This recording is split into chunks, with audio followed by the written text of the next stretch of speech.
धन्य ते संसारी दयावंत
धन्य ते संसारी दयावंत जे अंतरी येथे उपकारासाठी आले घरजा वैकुंठी लटिके वचन नाही देही उदासीन येथे उपकारासाठी आले घरजा वैकुंठी मधुरा वाणी ओटी तुका मने वाव पोटी येथे उपकारासाठी आले घरजा वैकुंठी विठ्ठल विठ्ठल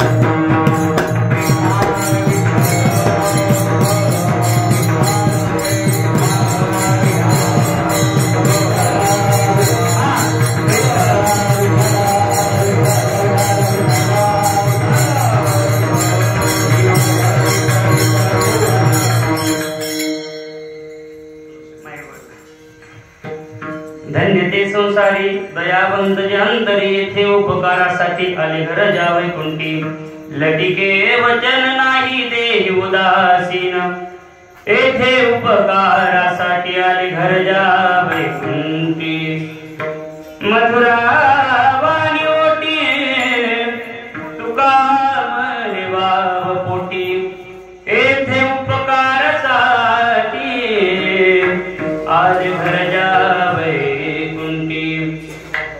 महायोग पीठे तटे भीमर्था वरं पुंडरीकाय धातुं इंद्रहि समागत्य तिष्ठं समानन्दकन्दं परब्रह्मलिङ्गं भजे पाण्डुरङ्गम्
त्यांच्या कृपादाने कथेचा विस्तारू बाबाजी सद्गुरुदास तुका दयांचे केले या स्मरण होय सकळ विद्यांचे अधिकरण ते जीवन श्री चरण श्री गुरूंचे ते नमस्कार आता ओ नमो ज्ञानेश्वरा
परमेश्वरा गुरु साक्षात परब्रह्म तस्मै श्री गुरुवे नमः।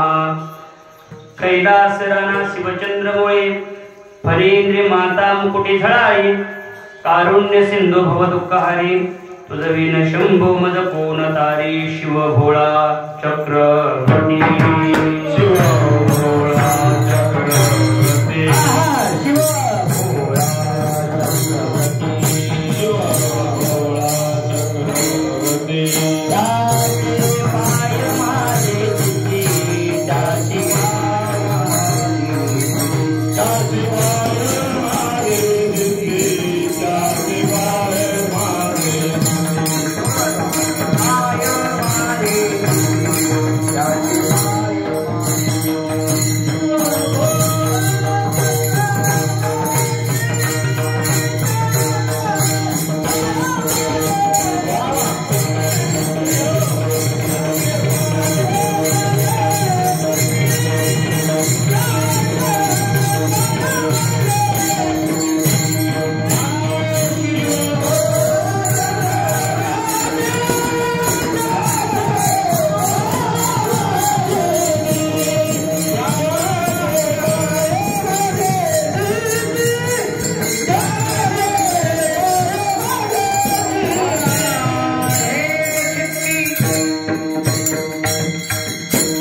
दासी पाय माझी चित्ती वाची वदता शिवनाम तयानवादी क्रोध काम धन्य ते संसारी दयावंत जे अंतरी इथे उपकारासाठी आले घर जावे कुंटी लतिके वचन नाही देही उदासीन तेथे उपकारासाठी आले घर जावे कुंटी मधुरा वाणी ओटी तुका मने भाव कोटी येथे उपकारासाठी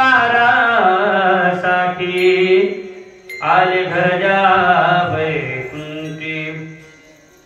प्रस्तुत प्राप्त प्रसंगी प्राप्त स्थूल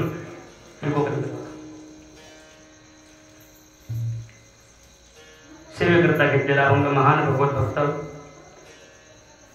वैराग्यनिष्ठ साधू वारकरी संप्रदायाच्या कळसस्थानी विराजमान असणारे श्रीमंत श्री जगदवंदने जगद्गुरु तुकोबराय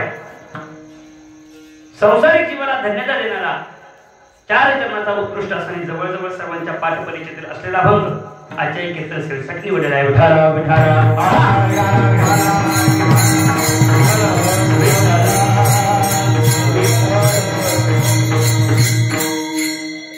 सेवेला सुरुवात करण्याबद्दल कसा प्रयास म्हणजे असा साराबाद प्रमाणे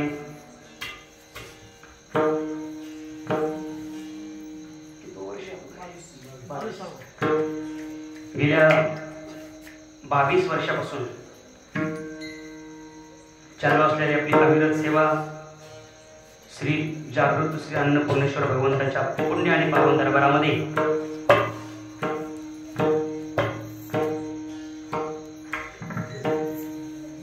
या पुण्य पावन दरबारामध्ये भगवान श्री भोलेनाथाच्या दरबारामध्ये चालू असलेला हा अखंड हरिनाम सप्ताह गेल्या 22 वर्षापासून आज आपण अतिशय थाटामाटामध्ये आणि अतिशय आनंदामध्ये 23व्या वर्षामध्ये पदार्पण करत आहोत। सर्वांच्या सहकार्यातून तुमच्या सर्वांच्या अथक परिश्रमामधून हा भव्य दिव्य असा श्री शिव महापुराण कथा शिवलीलामृत पारायण सोहळा अन्नदान असतील ज्ञानदान असेल अशा सर्व गोष्टींनी परिपूर्ण असणारा हा आपला भव्य दिव्य असा कार्यक्रम। आणि या कार्यक्रमामध्ये आज आमचे पांडुगुरुजी असतील आमचे रामभाऊ असतील यांच्या माध्यमातून आलेली ही कीर्तन सेवा आज 4थ्या दिवसाचं कीर्तन पुष्प हे माझ्या वाट्याला आलेलं आहे। विठाला विठाला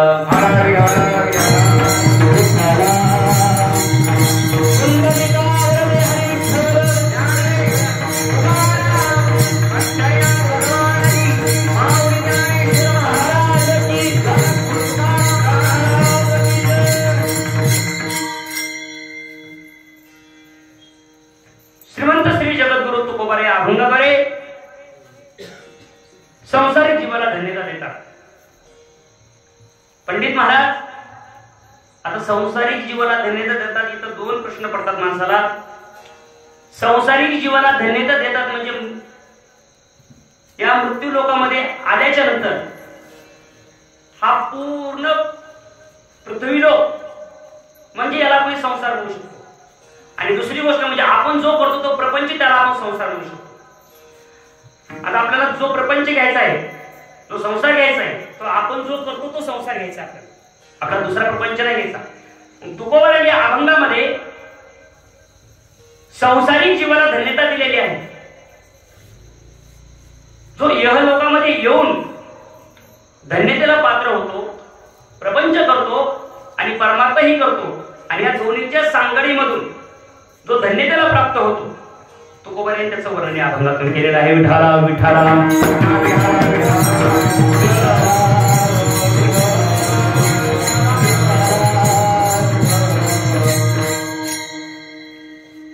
तुकोबारा या अभंगाद्वारे 4 प्रकारचे वर्ग तुमच्या आमच्या पुढे मांडतात. पहिला वर्ग सांगितलेला आहे परमार्थ करून परमार्थ करणारा. दुसरा वर्ग सांगितलेला आहे परमार्थ करून संसार करणारा. तिसरा वर्ग सांगितलेला संसार करून संसार करणारा. आणि चौथा वर्ग सांगितलेला आहे संसार करून परमार्थ करणारा. आता पहिला वर्ग असा आहे संसार करून संसार करणारा. याच्यामध्ये तुम्ही आम्ही मोडतो सर्व. तुकोबारांनी या वर्गामध्ये रावण, कुंभकर्ण, हिरण्याक्षी, हिरण्यकशिपू यांची गणना केलेली आहे. मग यांचं पहिल्या वर्गामध्ये, पहिला वर्ग जर आपण पाहिला तर पहिल्या वर्गामध्ये आपल्याला एकच दिसून येतं, वाढावे संतान, गृही व्हावे धनधान्य, किंवा ल्यावे खावे बरे, आसावे सदैव, हेची धरी हाव संसारी. हा पहिला वर्ग आहे. या वर्गामध्ये तुम्ही आम्ही म्हणतो आपण काय करतो, फक्त आणि फक्त प्रपंच करतो, फक्त आणि फक्त आपण संसारासाठी आपण जी झटपट करतो, आयुष्यामध्ये जे राबराब करतो त्या गोष्टीसाठी आपण प्रपंचासाठी या गोष्टी सर्व करतो. मग आपण संसार एके संसार मध्ये म्हणतो, म्हणजे पहिल्या वर्गामध्ये आपण म्हणतो फक्त संसार करून संसार करतो, आपल्या दुसऱ्या कुठल्याही गोष्टीशी घेणं नाही. आपण पाहिलं, आपण या लोकातून निघून गेल्याच्या नंतर आपली संतती असेल, आपले नातूपंत असतील, आपल्याला किती दिवस ध्यानात ठेवतात बरं? जास्तीत जास्त एक 10-15 वर्ष, 20-25 वर्ष इथपर्यंतच लक्षात ठेवतात. याचं कारण असं आहे, आपण करतो ते फक्त आणि फक्त आपल्या कुटुंबापुरतं मर्यादित करतो, म्हणून ते आपल्याला लक्षात ठेवत नाही. आपण जे करतो ते आपल्या कुटुंबापुरतं मर्यादित करतो, म्हणून आपली संतती असेल, आपले पुत्र असतील, आपल्या लक्षात ठेवत नाही. मग लक्षात ठेवतो आपण कुणाला? आजही आपण आपल्या कीर्तनाला सुरुवात झाल्याच्या नंतर आपण रूप पाहता रुचीने अभंग घेतो. हा अभंग कोणी लिहिला? ज्ञानोबारांनी अभंग लिहिला. ज्ञानोबारांना आपण लक्षात ठेवतो का? कारण त्यांचं कार्य होतं समाजाकरता, त्यांचं कार्य होतं जगाकरता.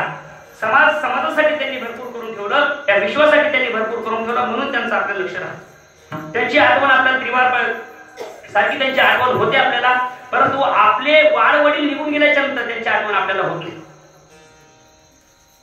म्हणून आपल्या वाडवडिलांची आठवण न होतं, पण आपले वाडवडील जगतात कशासाठी? फक्त आणि फक्त प्रपंचासाठी जगतात. प्रपंच एके प्रपंच करतात, संसार एके संसार करतात, म्हणून तुम्ही आम्ही म्हणतो ते पहिल्या वर्गामध्ये म्हणतो. मग याच्यामध्ये सांगितलेलं आहे, याच्या पहिल्या वर्गामध्ये सांगितलं फक्त आणि फक्त आपल्या वाडवडिलांनी कमवून ठेवलेली संपत्ती जी आहे त्याच्यामध्ये वाढ करायची. आपल्या वाडवडिलांनी जर 5 एकर जमीन घेतली असेल तर त्याच्यामध्ये आपण 10 एकर करायची. आपल्या वाडवडिलांनी जर एक घर घेतलं असेल तर त्याच्यामध्ये आपण दुसरं घर तयार करायचं, आपण दुसरा बंगला बांधायचा. हा पहिला वर्ग आहे. फक्त आणि फक्त प्रपंचासाठीच मरणे, प्रपंचासाठीच आपली झटपट करणे, हा पहिला वर्ग सांगितला आहे. मग याच्यामध्ये गणना कुणाची केलेली आहे? रावण असेल, कुंभकर्ण, हिरण्याक्ष, हिरण्यकशिपू यांची गणना केलेली आहे. पहिल्या वर्गामध्ये यांनी सांगितलं, कारण रावणाची जो संपत्ती बघितली,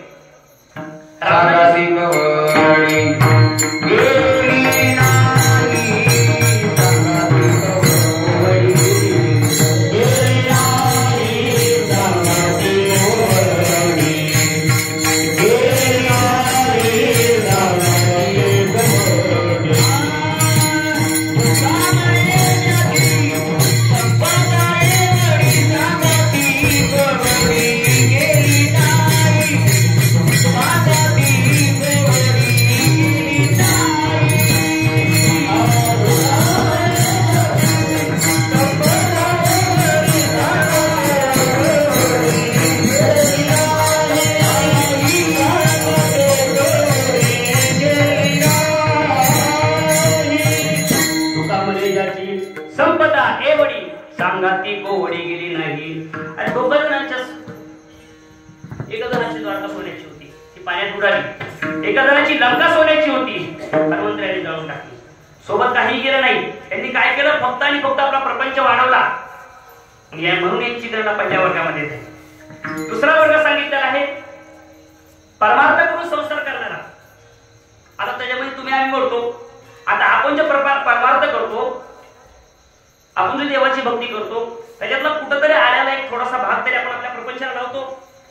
त्याच्यासाठी आपण आपली उपजीविका भागवण्यासाठी, आपला प्रपंच वाढवण्यासाठी, आपल्या काही गोष्टीमध्ये म्हणजे आपल्या संसारात लावण्यासाठी आपण आपल्या परमार्थातून आलेला पैसा, आपल्या आपल्या साधनेतून आलेला पैसा आपण आपल्या प्रपंचाला थोडा तरी लावतो. त्याच्यामध्ये तुम्ही आम्ही परमार्थ करून संसार करणारा म्हणजे परमार्थाच्या जीवावर संसार भागवणारा हा दुसरा वर्ग आहे. आणि तिसरा वर्ग आहे संसार करून परमार्थ करणारा. त्याच्यामध्ये तुकोबाराय म्हणतात, त्याच्यामध्ये एकनाथ महाराज येतील, त्याच्यामध्ये नामदेव महाराज असतील. त्यांचा परमार्थही सफल झाला, त्यांचा संसारही सफल झाला. तुकोबारायचा संसार बघितला तर तुकोबारायचा संसार राती महाराजांनी वर्णन केला. आम्ही सदैव सुडके जवळी येता चोर धाके जाऊ पुढती भिके उतरे घर राखी. तुकोबारायचा संसार सर्वांना माहिती आहे. ज्यावेळी देव घर आले, तुकोबारायच्या घरी देव आले, पाहुणे घरासी आजी आले ऋषिकेशी काय करू उपचार गोप मोडकी जर जर. ज्यावेळेस देव घरी आले त्यावेळेस देवाला टाकायला आसन सुद्धा नव्हतं. थोडा आवाज देवाला टाकायला आसन सुद्धा नव्हतं. एवढी बिकट तुकोबारायच्या प्रपंचाची अवस्था होती, तुकोबारायच्या संसाराची एवढी बिकट अवस्था होती. तरी सुद्धा तुकोबारायचा प्रपंच सिद्धीस गेला, तुकोबारायचा प्रपंच पूर्णत्वास गेला. तरी सुद्धा तुकोबाराय धन्यतेला प्राप्त झाले. मग तुकोबारायचा परमार्थही सफल झालेला आहे आणि तुकोबारायचा संसारही सफल झालेला आहे. मग तुकोबाराय तिसऱ्या वर्गामध्ये म्हणतात संसार करून परमार्थ करणारे. मग तो आणि चौथा वर्ग आहे संसार परमार्थ करून परमार्थ करणारा. मग याच्यामध्ये ज्ञानोबाराय असतील, निवृत्तीनाथ, सोपानकाका, मुक्ताबाई आदी करून यांनी फक्त आणि फक्त परमार्थच केला, दुसरं काहीही केलं नाही. यांनी फक्त काय केलं, जगाच्या कल्याणा संतांच्या विभूती देह कष्टविधी परोपकारी. आता यांचा वर्ग असा आहे, यांच्या वर्गात थोडंसं विस्तृतपणे आपलं वर्णन करायचं आहे. हा चौथा वर्ग आहे. हा चौथा वर्ग या ठिकाणी येतो कशासाठी याचं वर्णन आपल्याला करायचं आहे. त्यांचा परमार्थ सफल झाला, त्यांनी केला फक्त आणि फक्त परमार्थ. तसं पाहिलं तर मुळात त्यांना या ठिकाणी येण्याची गरज नाही, परंतु त्याच्या मागचा नियम असा आहे बुडते हे जल न देखवे डोळा येतो कळवळा म्हणून या ठिकाणी येण्याचं कारण अनन्य मार्गाने भरकटत चाललेल्या या समाजाला मार्गाला लावण्याकरता वैकुंठाहून या ठिकाणी येतात.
हाच भावे वर्ताया झाडू संतांचे मार्ग आडराली भरली जग.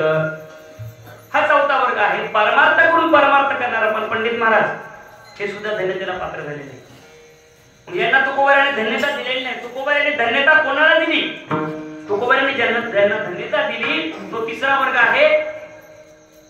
संसार करून परमार्थ करून संसार करणार. ज्यांना धन्यता दिली त्यांनी प्रपंचही केला आणि संसारही केला. तुकोबारांनी ज्यांना धन्यता दिलेली आहे ते धन्यतेला का पात्र झाले? त्याचं कारण असं आहे, या प्रपंचामध्ये आल्याच्या नंतर भूतदया गाई पशुचे पालन राहिलेल्या जीवन वना माझी. त्यांनी जो प्रपंच केला तो या मृत्यू लोकांमध्ये आल्याच्या नंतर तुकोबारांनी, काल महाराजांनी सांगितलं, तुकोबारांची भावना कशी होती? इतरांबद्दल समान भावना होती तुकोबारांची. त्यावेळेस तुकोबारे जेव्हा तिसऱ्या वर्गामध्ये या धन्यतेला पात्र झालेले आहेत, तुकोबारे तिसऱ्या वर्गामध्ये मोडतात. म्हणून तुकोबारांनी त्या वर्गाला जी धन्यता दिली त्या अभंगाच्या पहिल्या चरणावर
दयावंत जे अंतरी.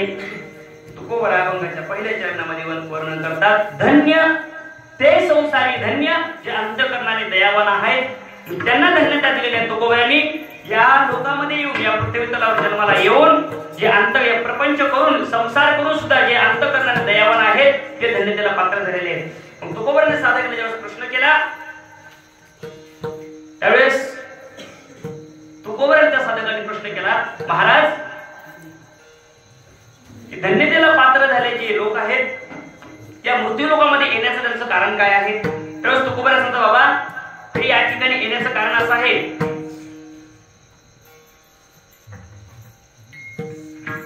ते जे या ठिकाणी येतात त्याच्या मागचं येण्याचं कारण जे आहे, गोडते हे जन न देखवे डोळा येतो कळवळा म्हणून या.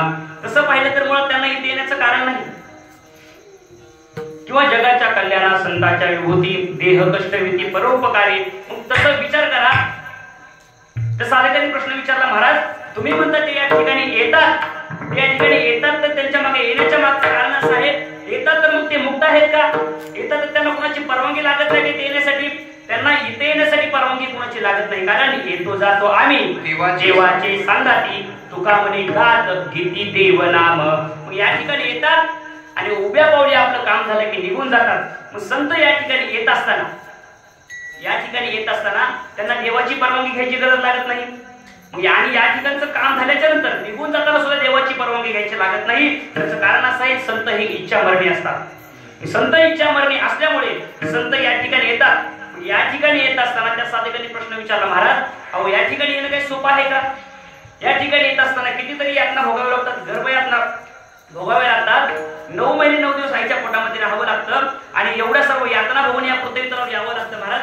त्यावेळेस तुकोबाराय त्याला सांगतो, बाबा आम्हाला या पृथ्वी तलावर येण्यासाठी कितीही यातना झाल्या, कितीही त्रास झाला तरी आम्ही तो सहन करू का? कारण की आम्हाला या पांडुरंगाची सेवा फक्त आणि फक्त या लोकांमध्येच घडते आणि याच देहामध्ये घडते. अन्य दुसऱ्या देहामध्ये आम्हाला देवाची सेवा घडत नाही. म्हणून या ठिकाणी येऊन आम्ही देवाची भक्ती करतो आणि अनन्य मार्गाने भरकटत चाललेला जो समाज आहे त्या समाजाला आम्ही मार्गाला लावतो. म्हणून आम्हाला या ठिकाणी येण्याकरता आम्हाला कसलीही भीती वाटत नाही.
आम्ही या गोष्टीला घाबरणारे नाही, कारण आम्हाला जे सुख प्राप्त करून घ्यायचं आहे ते फक्त या जन्मामध्ये घडतं आणि याच देहामध्ये घडतं. याची देही घडे देवाचे भजन आणि काही ज्ञान नाही होते.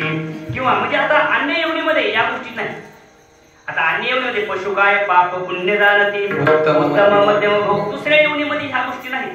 याच देही घडे देवाचे भजन. तुम्ही कधी बघितले का कधी 4-5 बैल एकत्र आले त्यांनी कशी मिरवणूक आली किंवा 4-5 गाळवे एकत्र आले त्यांनी भजनाला बसले कधी असं बघितले का? असं होऊच शकत नाही. ही गोष्ट फक्त आणि फक्त याच देहामध्ये होऊ शकते. म्हणून तुकोबाराने हा जन्म घेण्यासाठी किंवा गर्भयातना भोगण्यासाठी तुकोबारांना भीती वाटत नाही. तुकोबारा सांगतात, तो साधक प्रश्न येतो, महाराज अहो या गर्भयातना तुम्हाला जेवढं सोपा वाटतं तेवढं सोप्या नाहीत महाराज. तुकोबारा सांगता, आम्ही अनेक जन्म घेतले आणि गोष्टी बघितल्या आणि जन्म त्यावेळेस गर्भयातनेचे मला दुःख सांगू नका. अरे गर्भयातनेमध्ये असल्याच्या नंतर गर्भामध्ये जो जीव असतो तो देवाकडे विनंती करतो, महाराज एक वेळ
आठवे एक वेळ करी या दुःखा वेगळे दुरितांचे जाळे उगवणे. तो जीव देवाकडे विनंती करतो, देवा अरे मला या गर्भयातून बाहेर कर, या गर्भयातून मला मुक्त कर.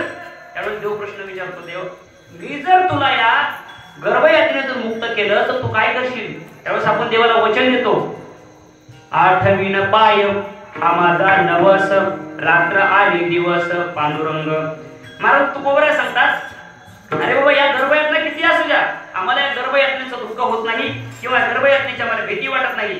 आम्ही या ठिकाणी जन्माला येतो, या ठिकाणी जन्माला आल्याच्या नंतर आम्ही देवाची भक्ती करतो आणि आमचं कार्य पूर्ण झाल्याच्या नंतर आम्ही या ठिकाणी उभ्या पावली निघून जातो. या ठिकाणी येण्याचं कारण काय आहे? या ठिकाणी येण्याचं कारण जर काय असेल तर तुकोबरा अभंगाच्या दुसऱ्या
उपकारासाठी आले घर ज्या वैकुंठी. मग येतात कुठून तर ते वैकुंठामधून या ठिकाणी येतात आणि इथे आले.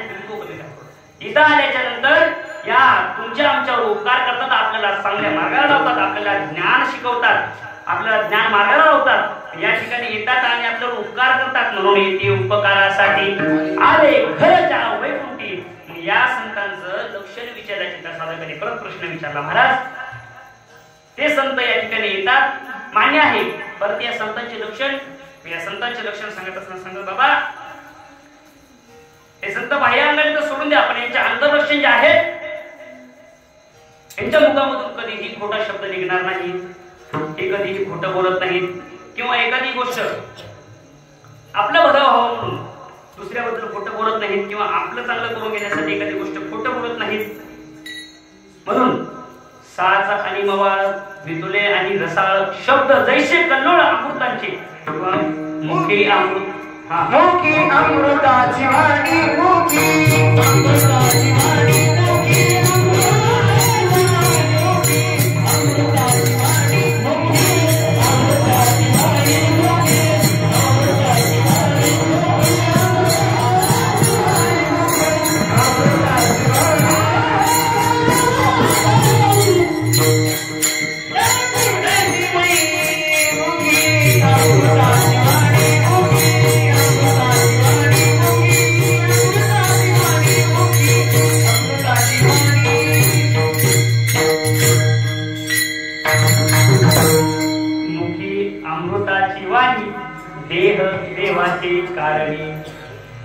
मग त्यांचं लक्षण सांगत असताना सांगितलं रे बाबा, हे संत जे आहेत एकही वाक्य खोटं बोलत नाहीत. आतापर्यंत तुकोबा ज्ञानोबा संत माझ्या सत्यवादाचे तप वाचा केले बहुत कल्प.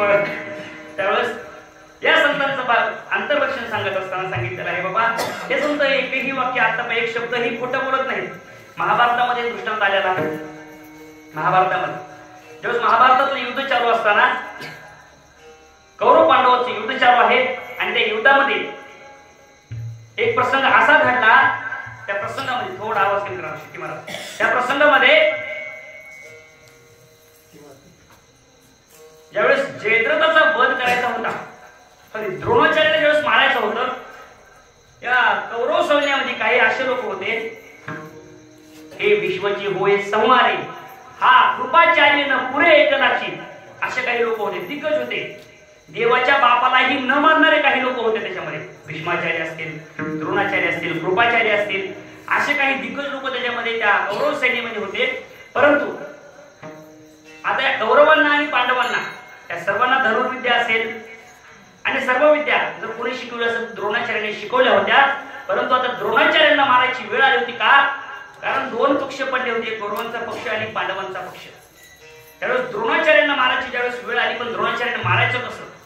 भगवान श्रीकृष्णाने लहानपणीपासून पांडव ज्यावेळेस लहान होते त्यावेळेस पासून एक युक्ती सुचून ठेवली होती. त्यांना माहिती होतं जो प्रसंग येणार आहे, हा क्षण ओढवणार आहे. त्यावेळेस भीम हळूहळू मोठा होत असताना भीमाला सांगितलं, भीमा तू जसा आहेस त्याचप्रमाणे एखादा प्राणी पाळून ठेव. तू एक काम कर, तुझ्या शरीरासारखा एक हत्ती पाळ आणि त्या हत्तीचं नाव अश्वत्थामा ठेव.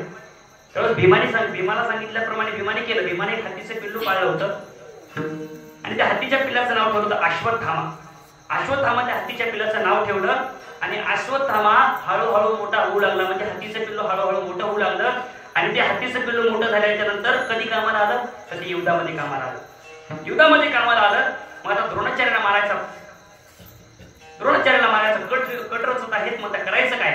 तेव्हा भगवान श्रीकृष्णाने सर्वांना जवळ बोलवलं आणि भगवान श्रीकृष्णाने सांगितलं, भीमाला बोलवलं. भीमाला सांगितलं, भीमा तू एक काम कर, द्रोणाचार्य जर मारायचं असेल तर तुझा अश्वत्थामा नावाचा जो हत्ती आहे तो सैन्य दलापासून कुठेतरी लांब घेऊन जा आणि त्या अश्वत्थामा नावाच्या हत्तीला मारून टाक आणि तिकडे एक अशी अफवा उठव की अश्वत्थामा मेला.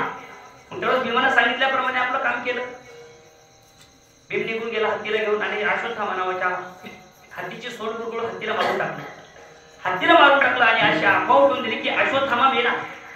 अश्वत्थामा मेला अशी अफवा उठवल्याच्या नंतर ती बातमी कुणापाशी आली? द्रोणाचार्यापाशी आली. दादा द्रोणाचार्याला मारायची गरज नाही पडली. आता द्रोणाचार्य न मारताच मरणार आहेत, कारण अश्वत्थामा नावाचा त्यांचा मुलगा होता आणि त्या मुलावर त्यांचा एवढा जीव होता की त्यांना तलवारीने मारायची गरज नाही किंवा धनुष्याने मारायची गरज नाही. त्यांना फक्त ही बातमी त्यांच्या कानावर पडली. फक्त ही बातमी आता खरी आहे का याची शाश्वती करण्यासाठी फक्त एका गोष्टीची गरज होती, ती म्हणजे धर्मराजाची गरज होती. मला धर्मराजाकडे जायचंय, पण धर्मराज तर वेगळ्या पार्टीचे आहेत. आता आपल्या विरोधी पक्षामधला जर एखादा माणूस असेल तर तू गोष्ट आपल्याला खरी सांगेल का? हो, सांगू शकत नाही. आपला शेजारी एखादी गोष्ट खरी सांगत नाही आपल्याला, तर मग आपल्या विरोधी पक्षातला कोण सांगेल? बरं, सांगू शकत नाही महाराज. परंतु एवढा विश्वास त्या धर्मावर. बघा मी कशाबद्दल बोलतो? एकही वाक्य खोटं न बोललं, टीके वचन याच्यावर बोलतोय. एकही वाक्य, संत जे असतात ते एकही वाक्य खोटं बोलत नाही. त्याच्यामुळे सांगतो तुम्हाला मी. आता धर्मराज वेगळ्या पार्टीचे आपल्या विरोधी पक्षाचे आहेत. मग धर्मराज खोटं बोलतील का खरं बोलतील एवढा सुद्धा त्यांचा विश्वास आहे. धर्माला कुठलाही प्रसंग ओढवला, धर्मावर मरणाची वेळ जरी आली तरी धर्मराज खोटं बोलणार नाही. त्याची शाश्वती त्यांना असल्यामुळे द्रोणाचार्य धर्मराजाच्या तंबूमध्ये आले. धर्मराजाला विचार. पण याच्या अगोदर एक गोष्ट घडली होती. भगवान श्रीकृष्णाने धर्मराजाला थोडस भरवून ठेवलं होतं, थोडेसे कान भरवले होते. धर्मराजा दादा एक काम करायचं आहे आता. फक्त कोणी सांगितलं होतं? भगवान श्रीकृष्णाने सांगितलं होतं, दादा आपल्याला जर महाभारताचं युद्ध जिंकायचं असेल तर एक गोष्ट करावी लागणार आहे. काय गोष्ट करायची आहे? तेव्हा सांगितलं तुम्हाला एक अर्ध वाक्य खोटं बोलायचं. अर्ध वाक्य खोटं बोलायचे. ते म्हणले नाही, माझ्याकडून ही गोष्ट होऊ शकत नाही. का होऊ शकत नाही? आतापर्यंत मी एकही वाक्य खोटं बोलले, एक वाक्य सोडा, एक शब्दही खोटा बोललो नाही मी. मग हे पाप माझ्याकडून होऊ शकत नाही. त्यावेळेस धर्मराजाने थोडीशी विनंती केली. धर्मराजाने थोडस मनवलं, थोडस मस्का लावला, लोणी लावलं थोडस आणि सांगितलं दादा एवढं काम करावंच लागतंय, काही करा पण एवढं बरं खोटं बोलू नका, एक काम करा खरंच बोला तुम्ही, एवढं सांगा अश्वत्थामा हताहा नरोवा कुंजरोवा, एवढंच वाक्य तुम्हाला खोटं बोलायचं फक्त. अश्वत्थामा हता, आता अश्वत्थामा तर मेलाच आहे, अश्वत्थामा मेलाय हे खरंय. अश्वत्थामा हताहा नरोवा कुंजरोवा, मग तो हत्ती होता का माणूस होता हे मला माहिती. द्रोणाचार्य ज्यावेळेस तुम्हाला विचारायला इथे येतील त्यावेळेस एक काम करा, तुम्ही फक्त एवढं सांगा अश्वत्थामा मेला, मग तो हत्ती होता का माणूस होता.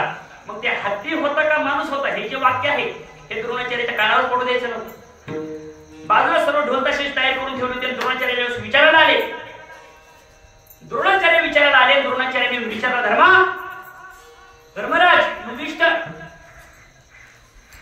मी जी गोष्ट ऐकतोय ही जी बातमी माझ्या कानावर आलेली आहे ती बातमी खरी आहे का खोटी आहे. त्यावेळेस धर्मराज सांगतात गुरुजी हे खरं आहे का माहित नाही मला, पण अश्वत्थामा मेला, मग हत्ती होता का माणूस होता. मग अश्वत्थामा मेला एवढं त्यांच्या कानावर पडलं, मग तो हत्ती होता का माणूस होता हे त्यांच्या कानावर पडलं नाही का कानावर पडलं नाही का हत्ती होता का माणूस होता हे वाक्य बोलण्याच्या अगोदर ढोलताशाचा आवाज सुरू झाला. आणि एवढं बोललेलं ऐकून अश्वत्थामा हता हा एवढंच वाक्य ऐकलं, अश्वत्थामा मेला आणि द्रोणाचार्याने आपला जीव सोडून दिला. बरं घडलं सर्व झालं, ही गोष्ट सर्व वृत्तांत घडून गेला. महाभारताचं युद्ध संपलं, पांडवांनी युद्ध सुद्धा जिंकलं, पांडवांनी युद्ध जिंकलं पंडित महाराज. आणि पांडव ज्या वेळेस निजधामाला निघून जायचे आहेत, निजधामाला निघून जात असताना धर्मराज ज्यावेळेस आले, धर्मराज आपले वैकुंठला निघून जात असताना धर्मराजाच्या डाव्या पायाचा अंगठा गळून पडला. का गळून पडला? अंगुष्ठ त्या कर्मासाठी गेला. मग कशासाठी? फक्त अर्धवाक्य खोटं बोलल्यामुळे गेला. मग विचार करा, धर्मराजाने अर्धवाक्य खोटं बोललं तर धर्मराजाच्या डाव्या पायाचा अंगठा गळून पडला. पंडित महाराज आपण काय काय खोटं बोलतो, मग आपलं काय काय बोलतो विठाला विठाला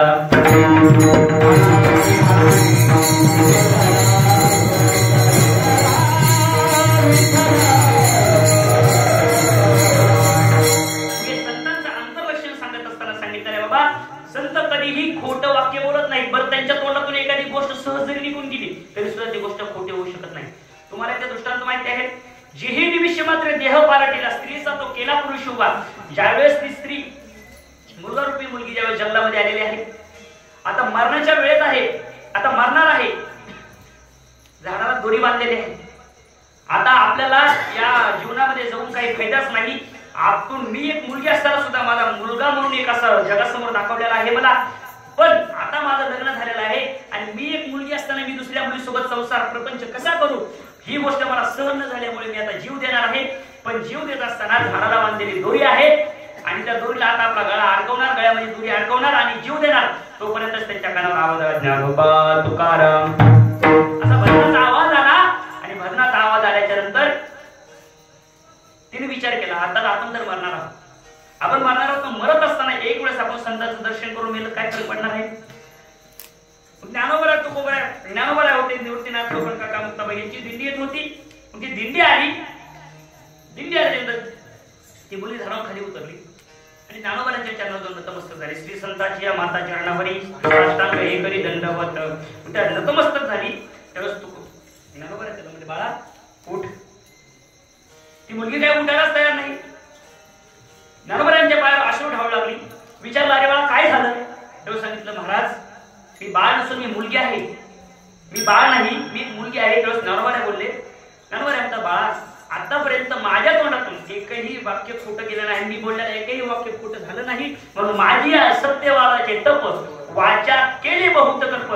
ज्ञानोबा त्याला उठवलं, त्याच्या हात डोक्यावर हात ठेवला आणि डोळ्याची पापणी झाकून उघडेपर्यंत त्याच्या देहामध्ये बदल झाला. जीही निमिष मात्र देह पालटीला सुईचा तो केला पुरुष उभा. विठाला विठाला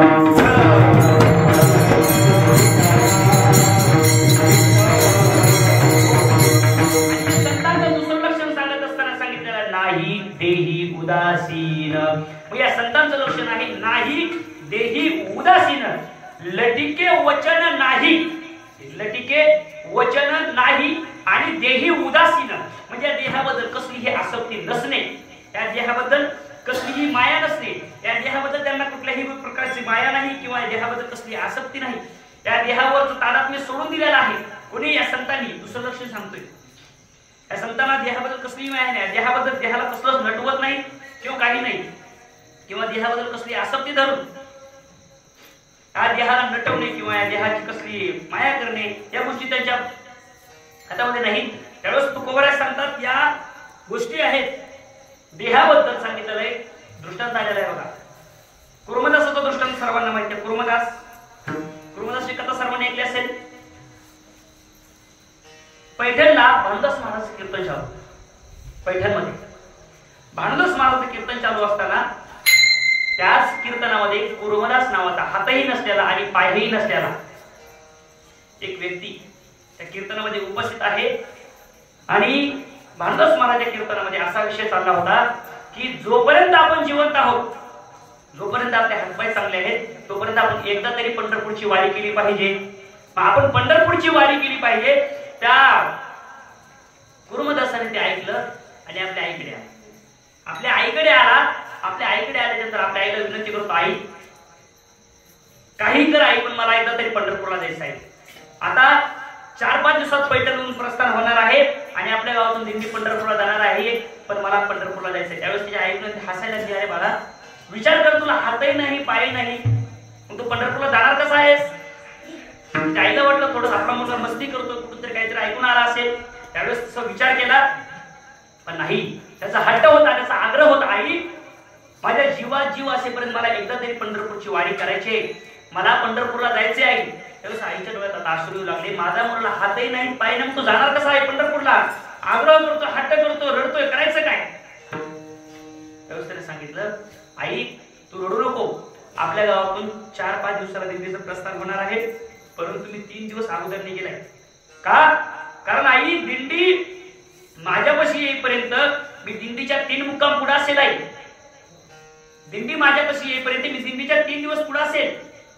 मग त्यावेळेस मी दिंडी आणि मी पंढरपुरात सोबतच पोहोचणार आई, परंतु मला दिंडीला जाऊ दे, काही कर. आता मुलाचा हट्ट आहे, मुलाचा आग्रह आहे. आईचा नाईलाज झाला, करायचं काय. आईच्या डोळ्यासमोर आपला मुलगा दिंडीचं प्रस्थान, आपल्या मुलाने घरातून प्रस्थान केलं. सरपटत सरपटत सरपटत मजल दर मजल करत एका गावाजवळ मुक्कामाला थांबला. अंगाचे कातडे निघले होते सगळे, हातही नाही पाय नाही, चालायची परत चालता येत नाही. बरं अंगाने चालता, पायही नाही, बरं हातही नाही, हाताने थोडं थोडं पुढे सरकल म्हणून हातही नाही. जायचं कसं. तर अंगाने आपल्या निस्ता फक्त या देहाचा ओंडका आहे. जसं लोटांगण घालतो आपण तसं नुसतं घसरत एक मजल दर मजल करत त्या गावातून त्या गावात, त्या गावातून त्या गावात जायचा आणि प्रत्येक गावातल्या लोकांना विनंती करायचा, आरडायचा, ओरडायचा, सांगायचा, अहो एक काम करा, तुमच्या मागून या गावाच्या मागून 3 दिवसांनी आपल्या गावामध्ये भानुदास महाराज थोर साधू खूप मोठे संत तुमच्या गावामध्ये दिंडी घेऊन येत आहेत, त्यांच्या स्वागताची तयारी करा. सर्व गावातल्या लोकांना विनंती करायचा आणि त्या गावातून पुढे निघून जायचा. घसरत पुढे निघून जायचा. बघता बघता मुक्काम मजल दर मजल करत कुठपर्यंत आला, लहुळ या गावापर्यंत आला. आणि आता मात्र त्याचा प्राण थकला. करायचं काय. आता जीव बेचैन झाला. आता प्राण आता कसलीही ताकद राहिली नव्हती शरीरामध्ये. आता देहामध्ये कसलाही जीव राहिला नव्हता. इतकं सुद्धा पुढे सरकवत नव्हतं, एवढी सुद्धा शक्ती आपल्या त्याच्या शरीरामध्ये राहिली नव्हती. मग करायचं काय. त्याच ठिकाणी त्याने आपला देह, त्याच ठिकाणी आपलं शरीर त्याने टाकून दिलं आणि 2-3 दिवस निघून गेले. विठ्ठल विठ्ठल नावाचा गजर करत त्याच ठिकाणी तो पडलेला आहे. आणि 3 दिवसांनी दिंडी लहुळ या गावापर्यंत येऊन पोहोचली. लहुळ गावापर्यंत दिंडी येऊन पोहोचल्याच्या नंतर त्या दिंडीचा बेनेकरी त्या ठिकाणी आला आणि पाहिलं तर आपल्याच गावातला कुर्मदास या ठिकाणी छिन्नभिन्न अवस्थेमध्ये पडलेला आहे. त्याच्या शरीरावर कसलाही चमडा राहिला नाही, त्याच्या शरीराला कसली कातडं राहिलं नाही. त्याने भानुदास महाराजांना विनंती केली, महाराज अहो आपल्या गावातला कुर्मदास या ठिकाणी छिन्नभिन्न अवस्थेत पडलेला आहे, अंगाला कसलाही चमडा राहिला, सगळ्या अंगातून रक्त गळते, महाराज करायचं काय. तर भानुदास महाराज धावत आले. भानुदास महाराजांनी त्याची अवस्था बघितली आणि भानुदास महाराज डोळ्यातून खळखळ पाणी आलं. भानुदास महाराजांनी देवाकडे विनंती केली, देवा अरे माझ्या कीर्तनामध्ये मी याला कीर्तनामध्ये पाहिलं होतं आणि मी एक वाक्य काय सांगितलं, त्याने एका वाक्यावर विश्वास ठेवला आणि याला हातही नाही आणि पाय नाही, तरी सुद्धा तो पंढरपूर पर्यंत आलाय. देवा पण याच्या शरीरामध्ये आता कसलीही शक्ती नाही, इथून तो पंढरपूर पर्यंत येऊ शकत नाही देवा. मग एक काम करा देवा, माझी एक विनंती आहे देवा, मला आयुष्यामध्ये कधी दर्शन द्या किंवा न द्या, मला कधी प्रसन्न व्हा किंवा न व्हा, पण या कुर्मदासासाठी मात्र तुम्हाला या ठिकाणी यावं लागेल देवा. देवाची मी भानदास महाराजची विनंती ऐकली आणि देवाने पंढरपुरातून धाव घेतल्याने लहुळपर्यंत देव आले. लहुळपर्यंत देव आले आणि कुर्मदासाला जवळ घेतला आणि कुर्मदासाला विचारलं, कुर्मदासा सांग, मी प्रसन्न झालोय. कुर्मदासा तुझी भक्ती बघून मला आनंद झाला. कुर्मदासा सांग, तुझ्यासाठी मी काय करू शकतो? तुला हात देऊ का कुर्मदासा? तुला पाय देऊ का? तुला नवीन देह देऊ का कुर्मदासा? त्यावेळेस कुर्मदासाने सांगितलं, देवा मला कुठलाही देह नको देवा, मला कुठलाही पाय नको, हात नको, कुठलाही अवयव नको देवा, मला फक्त या तुमच्या चेहऱ्याकडे पाहत असताना, तुमचं चरण कमल पाहत असताना देवा मला फक्त मृत्यू यावा एवढीच माझी इच्छा आहे. एवढं बोलला आणि देवाने दास तुम्ही सांगितलं. कुर्मदासाने आपला देह सोडला. महाराज मी सांगतोय कशाबद्दल? नाही देही उदासीन. एवढं देहावर कसलीही देहाबद्दल आसक्ती नाही, देहाबद्दल कसली आसक्ती नाही किंवा वाक्य तोंडामध्ये काही खोटं नाही.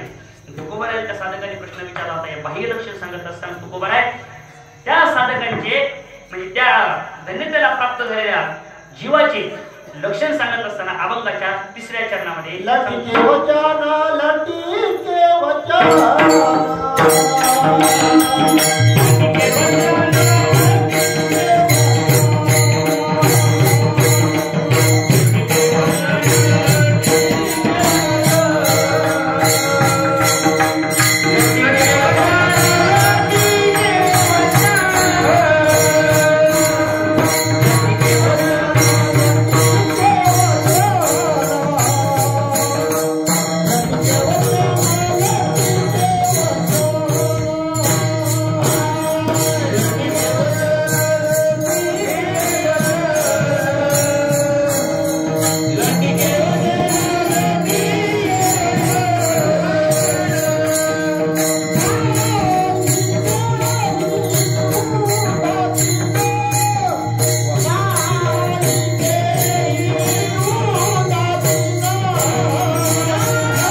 नाही देही उदासीन. तुकोबाराय बाबा संत एकही वाक्य खोटं बोलत नाही किंवा त्यांना देहाबद्दल कसली आसक्ती असत नाही.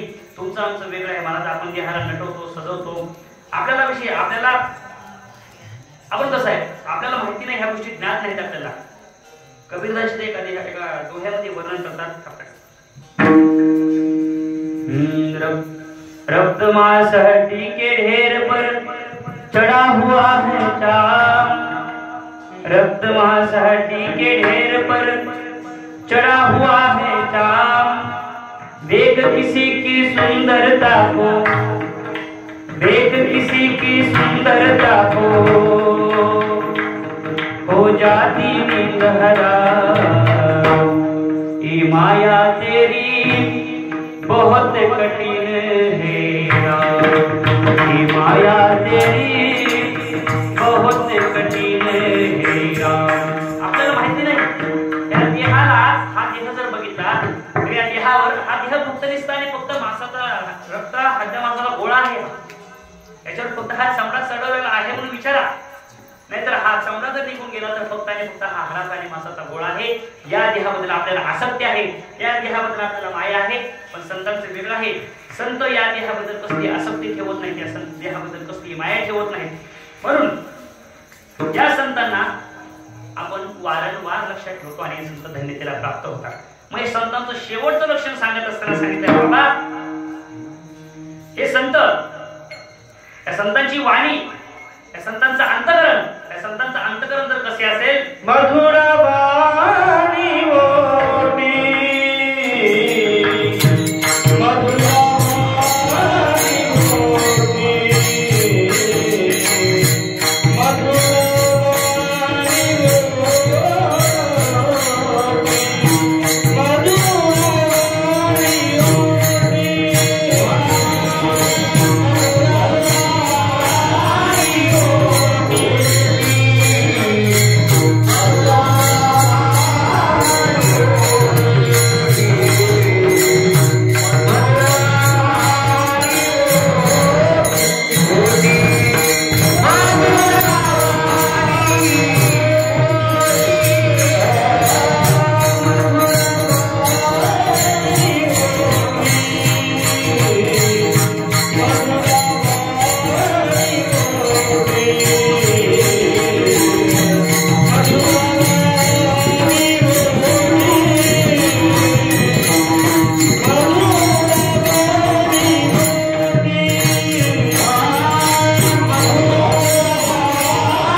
Ah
तुकारासाठी आले घर जा वैकुंठी तुकोबरा भंगच्या शेवटच्या चरणामध्ये वर्णन करतात.